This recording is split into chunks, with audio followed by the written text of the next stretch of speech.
We are on board. Acknowledged, Sir Percival. Sentinel-5 is easing back and will remain available for support. Confirmed. Thanks for the drop-off, Captain. Good luck, sir. Sentinel-5 out. Is this your idea of easy, monsieur? We're all secure, Percival. We move on your mark. Very well. Hello and welcome to an episode of Geek Speak here on GodIsAGeek.com. My name is Adam Cook and I'm here with our deputy editor Mick Fraser. How are you, mate? Hiya, mate. You alright? I'm grand, mate. I tell you what, I'm excited because we're here to talk about a game you've been playing, an unfinished version of. It's a preview Geek Speak, really, because you've been playing Ready at Dawn's The Order 1886, I'm going to say. Is that right? 1886? That's right, yeah. The Order 1886, that's the one. Now, Sony have been sort of touting this recently because they showed it at the PlayStation Experience. I've played a tiny bit of it, only enough to really get a visual look, which we'll talk about. You've played a preview build of it, which we've been sent, which is basically an hour slice of gameplay, pretty much. Yeah, it's about an hour, yeah. And if people are watching this on our YouTube channel, which I strongly suggest you do after there you go, joke already. But yeah, after you've listened to us, go and have a look on there. But it's pretty much the video they've been showing. You start on the blimp, and what's your first impression of this game as you get to actually take control, Mick? To be honest, the first thing you notice is how good it looks. Yeah. I mean, I know everyone's probably seen the video by now, so they know how good it looks. But it looks really, really good. I think it looks better when you're playing it than it does when you're just watching a video on YouTube or something. It looks fantastic. It controls. It's good. I don't know if people know. I think, I guess people probably know this already, but it's really, really. It's like a cross between a third-person shooter and something like Beyond or Heavy Rain, where it's really quite. I want to say quick-time events. They're not all quick-time events, but it's that kind of thing. You're not always in control, insofar as you're just pushing the buttons that it's prompting you to push. See, I think people are going to have a problem with those because I think a lot of them it commits what a lot of people will call a sin because you don't control the coolest bits. Yeah, that's exactly it. That's exactly what it does. It does that thing like it kind of feels a little bit. It's a brand new game and it looks really good and graphically it's really, really cutting edge. But that method of gameplay, that kind of mechanic, is just really old-fashioned. That's what it feels like. It kind of feels like this is what I was doing 7 or 8 years ago, which is not necessarily a good thing. I mean, it's not bad. Don't get me wrong. I enjoyed everything. I played the hour twice, and I really enjoyed it. But I think it's got a poor first impression because it introduced. I mean, we have to. From what I understand, this is chapter 5 of the game, so it's not the beginning of the game. So when you play it, like the final game, it's not going to be a first impression. But in this slice of gameplay, it introduces stealth right away, and yeah. I've got no problem with that. The bit I wasn't entirely keen on, I kind of liked the stealth mechanic in the way that you took them out. And like you say, it's got that Beyond kind of thing where as you approach them, a circle appears and triangle appears, and you have to hit it at a certain point, but I don't know. Did you fail any of those? Because I did. I failed the very first one, yeah, and you get the instant death straight away. Yeah. No one likes instant death. No, that's not a smart move. If you've got a button to press to execute somebody and you fail, then why haven't you got another button to press to save yourself from the fail? Why is it an instant fail? But it's a very gamey thing, isn't it? Because you know your guy's got automatic weapons and can shoot people and kill them. But at the same time, it's like when you fail, they one-shot you. But again, conversely, they don't go down like that in the game. So it's kind of at odds with itself. But I don't know.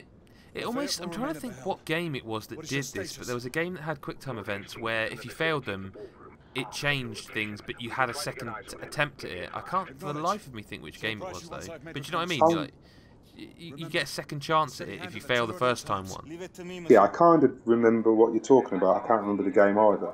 Yeah. But that's. It's not.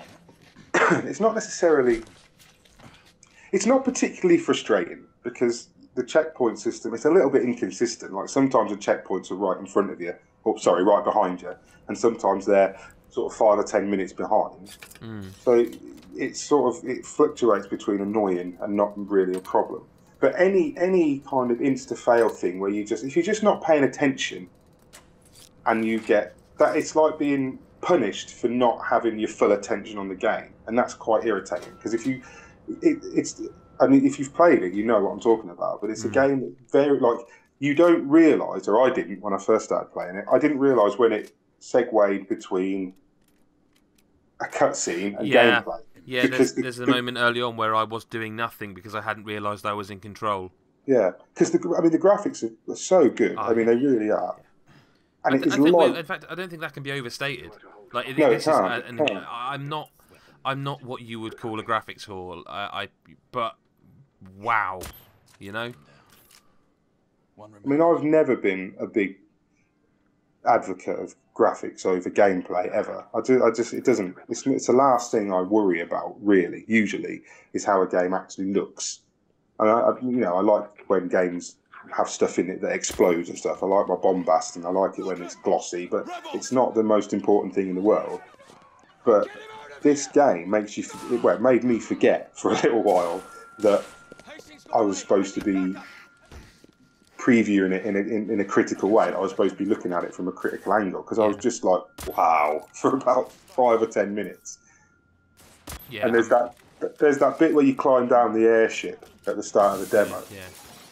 And as you land, he lets go of the harness and grabs on the railing.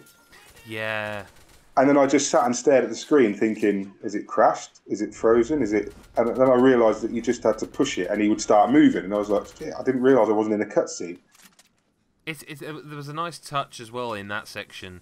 I felt where as you climbed along, it anchored you to the real world, because you sort of had to weave in and out of the structure to actually move forward. No, although you were just pressing forward, but it anchors you to the real world by creating the idea that he's a real guy on a real thing, and he can't just kind of I mean, we're talking about the visuals a lot, and people, if they're watching the YouTube version, are seeing them.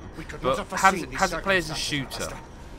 As a shooter, it's quite good. I was quite impressed, actually. It's not anything groundbreaking. It's a standard third-person cover shooter, really. You press circle and you'll slide into cover or slam into cover, and then you press cross and you'll either back away from cover or mantle it if you can, or you can jump between cover points by pressing circling directions. It's very basic controls. It does nothing that we haven't done before. The guns are pretty standard, considering it's got a quite I don't like to use the word steampunk to encompass everything like this, but it's basically steampunk. It's got an airship in it. It's set in Victorian London. It's a steampunk game, but so you've got you've got weapons that could be really cool, but then I mean, if they might be in the game, I don't know. But in the demo, there's just sort of machine guns, a rifle, a couple of different pistols, a couple of machine pistols. So obviously it's retro futuristic, I guess is the word for it. It's modern weapons. They feel modern. It doesn't feel like any different to playing, say, Spec Ops: The Line. Basically, you've got machine guns that do what modern machine guns do, even though you're in 1886. I particularly liked, and people probably wouldn't want to hear this, but I particularly liked the mini game for very early on when you have to mess the power up. Oh, the hacking, yeah. I mean, because that and people are going to be switching off now the lockpicking, because no one likes lockpicking, but they have twisted the idea a little bit. It's not. I mean, they're all like you say. I've done lockpicking before. I've done the hacking before, but they at least make you do it with a different control method. Do you know what I mean? Yeah. The hacking kind of made me think of the Wii U, actually, the way you hold it up and it's like it's mirrored on screen how he holds it, how you're holding it. It's kind of like he's holding a gamepad, isn't it? Yeah. Yeah, exactly. And then you click the left stick and the right stick at the right moments to hack it. And I like the lock picking because it reminded me of games like Skyrim and that sort of where it's you get the rumble pad and you feel it. I mean, I don't mind that. I'd rather that than just pressing a button at the right moment or something. I like the feel of your. It's like it's you doing it. It's quite involving that way. Well, look, we'll be covering the Order 1886 plenty more as the game gets nearer release. So other than that, Mick, thanks very much for your time. Yeah, no problem. Anytime. And we'll see you on the next one. Bye for now. See you later.